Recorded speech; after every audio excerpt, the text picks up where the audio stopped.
Hello everyone, welcome to my YouTube channel. कैसे हो आप सभी? होप सो गाइज आप सभी अच्छे होंगे। आज की वीडियो में हम हिस्ट्री का टॉपिक सामंतवाद के पतन के विषय में डिस्कस करेंगे। इससे पहले मैंने सामंतवाद की एक वीडियो चैनल पे डाल रखी है। यदि आपने वो नहीं देखी तो चैनल पे जाके वीडियो को देख लीजिएगा। उसमें मैंने सामंतवाद, उसकी परिभाषा, विशेषताएँ और सामंतवाद के उदय के कारण के विषय में बताया हुआ है। तो अभी मैं थोड़ा सा आपको रिवाइज करवा देती हूँ कि सामंतवाद क्या होता है। सामंतवाद को अंग्रेजी भाषा में फ्यूडलिज्म कहा जाता है, जिसकी जो ये फ्यूडलिज्म है, इस शब्द की उत्पत्ति लैटिन भाषा के फ्यूड से हुई, जिसका अर्थ है भूमि का टुकड़ा। और जो ये भूमि का टुकड़ा है, स्वामी कुछ निर्धारित शर्तों पर किसी अन्य व्यक्ति को प्रदान करता है, जिसे सामंत कहा जाता है। ठीक है, सामंतवाद हम कह सकते हैं कि वह शासन प्रणाली है जिसमें राज्य की भूमि बड़े बड़े जमींदारों के अधिकार में रहती है, उसे ही सामंतवाद कहा जाता है। अभी इसकी कुछ डेफिनेशन हम देख लेते हैं। एम.एन. राय सामंतवाद के विषय में क्या बोलते हैं। सामंतवाद एक सामाजिक तथा राजनीतिक व्यवस्था थी जो मध्यकालीन यूरोप में भूमि वितरण के आधार पर फली फूली थी। विचमोद्य सामंतवाद व्यवस्था में समाज का प्रत्येक व्यक्ति, चाहे वह पूंजीपति वर्ग का हो या सर्वहारा वर्ग का हो, राजा हो या प्रजा हो, एक दूसरे से बंधा हुआ था। प्रोफेसर डेविल सामंतवाद के विषय में क्या बोलते हैं। सामंत प्रणाली का विकास धीरे धीरे हुआ। इसकी उत्पत्ति का संबंध न किसी राजा से था और न किसी एक व्यक्ति से था। यह अपने समृद्धशाली समय का पारस्परिक उत्पाद थी। अभी आगे आते हैं सामंतवाद के उदय के कारण। देखिए, इसके क्या कारण थे। सामाजिक कारण, राजनीतिक कारण, धार्मिक कारण और आर्थिक कारण। इसके सामाजिक कारणों में क्या था। पेट्रोसेनियम व्यवस्था थी, पिकेरियम व्यवस्था थी, कमेडेशन प्रथा थी। और राजनीतिक कारणों में क्या था गाइज। केंद्रीयता का पतन, अराजकता व शांति का शासन व्यवस्था, जर्मन लोगों द्वारा भूमि का बंटवारा। आर्थिक कारण में क्या है। कृषि संबंधी वैज्ञानिक उपकरणों का आविष्कार, मजदूरों की संख्या में वृद्धि। इनके सब के एक्सप्लेन मैंने पहले वाली वीडियो में कर रखा है, ठीक है। फिर आगे आता है सामंतवाद की जो विशेषताएं थी। फीफ अथवा जागीर, मेनर, गढ़, राजा, राजा सर्वोच्च सत्ताधारी, शौर्यता व सुर्यतो, चर्च, द्विवर्गीय समाज, राजा के सहायक सामंत और जागीरदारी प्रथा। देखिए, ये क्या होते हैं। उमेज उत्सव, ये सब मैंने कल की वीडियो में करवाया हुआ है। जैसे राजा सर्वोच्च सत्ताधारी है कि राजा का स्थान समाज में सबसे सर्वोच्च है। उसके जो वो अपने अधीनस्थ, उसके अधीनस्थ जो अन्य किसान आते हैं उनसे वह अपनी भूमि उनमें बांट देता है, ठीक है। और जो ये अपने अधीनस्थ जो ये किसान है उन्हीं से वह कार्य करवाता है।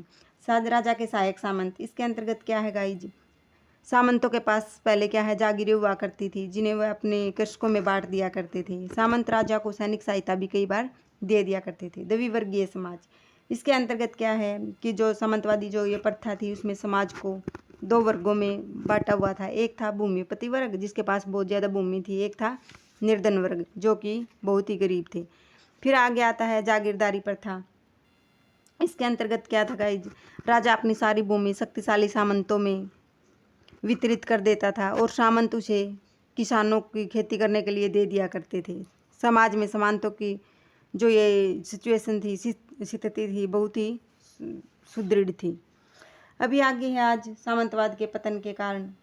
सामंतवाद के पतन के विषय में हेनरी मोर्टिन ने क्या कहा है। सामंतवाद ने अपनी ही आस्तीन में ऐसा हथियार छिपा रखा है जो एक दिन इसी पर वार कर बैठेगा।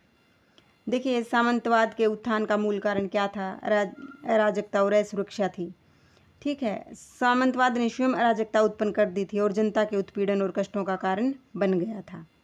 अभी है सामंतवाद के पतन के कारण। राष्ट्रीय राज्यों का उदय, रोमन सम्राटों का प्रयास, धर्म युद्ध, बारूद का आविष्कार, बुजुर्ग वर्ग का उदय, मुद्रा का प्रचलन, राष्ट्रीयता की भावना का विकास, सामंतों के आपसी संघर्ष, नगरों का विकास, व्यापार की उन्नति, किसान विद्रोह, आंतरिक दुर्बलता, छापे खाने का आविष्कार और भौगोलिक खोजें, ठीक है। अभी हम एक एक करके इसकी सबको जान लेते हैं। राष्ट्रीय राज्यों का विदय, इसके अंतर्गत क्या था गाइज। सामंतों के युद्धों तथा अत्याचारों के लिए होते हुए भी कृषि उद्योग और व्यापार को क्या हो रही थी। देखिए, ये युद्ध हो रहे थे, सामंतों ने किसानों पर काफ़ी अत्याचार किया हुआ था, उसके ये होते हुए भी कृषि उद्योग तथा व्यापार में उन्नति हो रही थी वैज्ञानिक उपायों के द्वारा उत्पादन में भी वृद्धि हो रही थी। इससे राजाओं में एक नवीन समृद्धशाली वर्ग का निर्माण हो रहा था। जो ये समृद्धशाली वर्ग था, राजाओं ने जो ये समृद्धशाली जो वर्ग था, इसने ना क्या किया, राजाओं की सहायता शुरू कर दी। और राजाओं ने क्या किया, जो ये पूंजीपति जो वर्ग था, जो ये समृद्धशाली वर्ग था, इसकी सहायता से एक नई सेना का निर्माण करना शुरू कर दिया। और धीरे धीरे क्या हुआ, सामंतवाद का पतन होना आरंभ हो गया। धर्म युद्ध, इसके अंतर्गत क्या है गाइज, ईसाई धर्म के पवित्र तीर्थ स्थान था एक जेरूसलम। उस पर अधिकार करने के लिए जो ईसाई लोग थे और मुसलमान थे, उनके बीच 1095 से लेकर 1453 के बीच अनेक युद्ध लड़े गए थे, जो इतिहास में धर्म युद्धों के नाम से जाना जाता है। इनमें क्या हुआ कि जो ये युद्ध लड़े गए थे, इसके अंतर्गत क्या हो जाता है कि अनेक कृषि जो ये कृषक थे, उनकी मृत्यु हो जाने के कारण कृषि करने वालों की संख्या में काफ़ी मात्रा में कमी आई और सामंतों की शक्ति भी एक तरफ से क्या हो गया, ख़त्म होती चली गई, उनका पतन होना शुरू हो गया। बारूद का आविष्कार, इसके अंतर्गत क्या हुआ, बारूद के आविष्कार से राजाओं की शक्ति में काफ़ी मात्रा में वृद्धि हुई। यह जो बारूद का आविष्कार था, सामंतवाद के पतन का कारण बना, क्योंकि बारूद का जब आविष्कार किया गया तो तोपों और बंदूकों का निर्माण भी हुआ, जिसमें क्या हुआ, जो ये सामंतवाद की जो सेना घुड़सवार सैनिकों पर आधारित थे, वो बिल्कुल पूरी तरह से भालों और तलवारों से युद्ध किया करती थी। उनकी घुड़सवार की जो सेना थी, वो बिल्कुल व्यर्थ हो गई और सामंत दुर्बल होते चले गए और उनका पतन होना आरंभ हो गया। अभी आगे आता है किसानों का विद्रोह। इसके अंतर्गत क्या है गाइज, सामंतवादी व्यवस्था थी, उन्होंने किसानों पर काफ़ी शोषण किया, काफ़ी अत्याचार किया। 1338 ईस्वी में यूरोप में भयंकर महामारी फैली, जिसे काली मौत भी कहा जाता है। फिर क्या हो जाता है कि 1381 में इंग्लैंड में एक विद्रोह होता है, जिसमें जो ये किसान हैं, कृषक लोग हैं, उसमें एक नवीन चेतना आ जाती है और उनके अधिकारों के प्रति जागृति आई। ठीक है, और इनमें जागृति के कारण उन्होंने कृषि की जो नई नई तकनीक थी, उनको अपनाना आरंभ कर दिया, जिसके कारण वे क्या थे, पहले एक साल में एक ही खेती करते थे, एक ही फसल उगाते थे, अभी एक साल में 3 फसल करने लगे।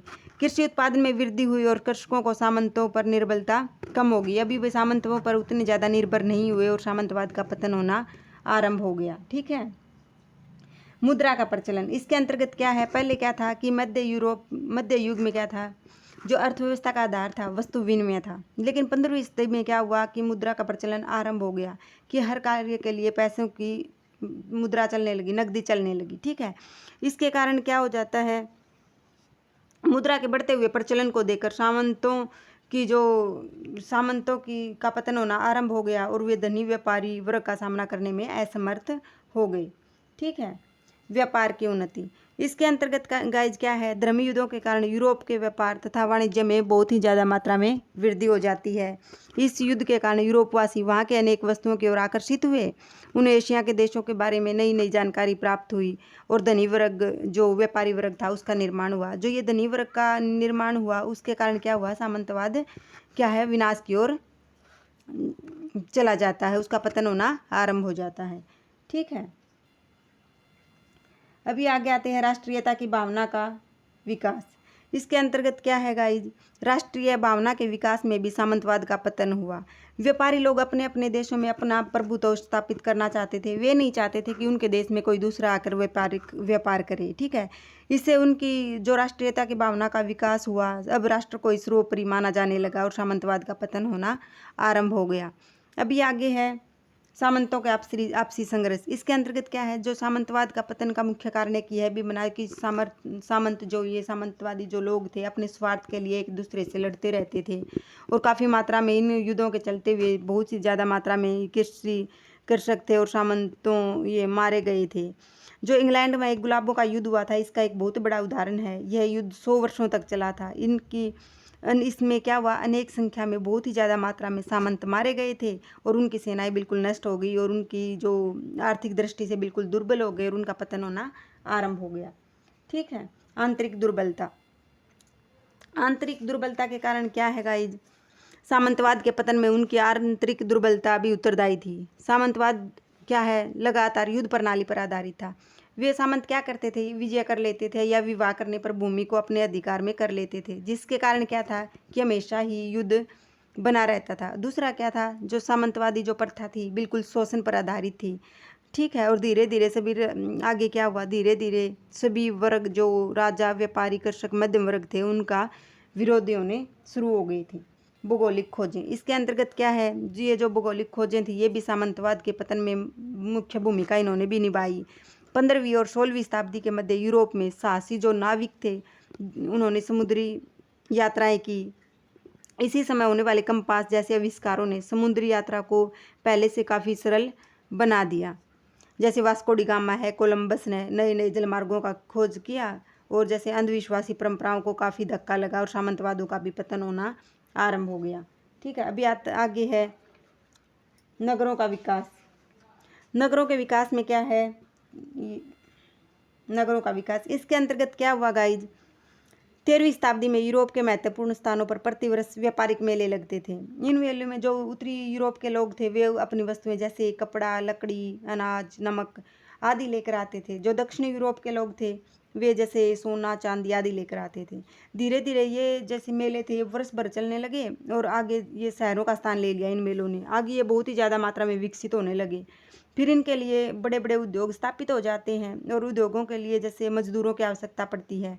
और व्यापारियों ने क्या किया, जो ये कृषि करने वाले जो लोग थे उनको लालच देकर अपने उद्योगों में लगा दिया और सामंतवाद को भी इससे काफ़ी मात्रा में धक्का लगा। ठीक है। आगे है जो ये बुजुर्गा वर्ग का, बुजुर्गा क्या होता है, मध्यम वर्ग होता है। ठीक है। भौगोलिक खोजों और व्यापार वाणिज्य तथा मुद्रा, जो ये मुद्रा का जो नकदी का जो ये प्रचलन हुआ था, इसमें मध्यम वर्ग का भी उदय हुआ। इस वर्ग की उत्पत्ति बुर्ज शब्द से हुई जिसका अर्थ होता है नगरवासी। जो ये नगरवासी, नगर में जो व्यापारी, महाजन, व्यवसायी आदि लोग रहते थे। जो ये धनी लोग थे, राजाओं से इनका संपर्क बढ़ जाता है। सामंतों को ये सब देख के बिल्कुल अच्छा नहीं लगता, उनको इनसे नफरत होने लगती है। फिर धीरे धीरे क्या होता है, राजाओं ने इनसे अपना मेल जोल बढ़ाना शुरू कर देते हैं। फिर धीरे धीरे ये सामंत भी अपनी पुत्रियों का विवाह इनसे करना आरंभ कर देते हैं और ये क्या करते हैं, सामंतों की भूमि को खरीदना आरंभ कर देते हैं, जिसके कारण सामंतवाद को गहरा धक्का लगा। इस प्रकार हम कह सकते हैं गाइस, जो ये सामंतवाद की जो युद्ध की लालसा थी, उनके अत्याचार थे, उसने मध्यकालीन व्यवस्था को गहरा धक्का पहुंचाया। राष्ट्रीय राज्यों के उदय, धर्म युद्ध, मुद्रा का प्रचलन, किसानों का विद्रोह, इन सब के कारण इन घटनाओं ने इस व्यवस्था के पतन को महत्वपूर्ण भूमिका अदा की। होप सो गाइज आपको ये पसंद आया होगा, तो आप वीडियो को ज़्यादा से ज़्यादा शेयर कीजिए, चैनल को सब्सक्राइब कीजिए। Thanks for watching.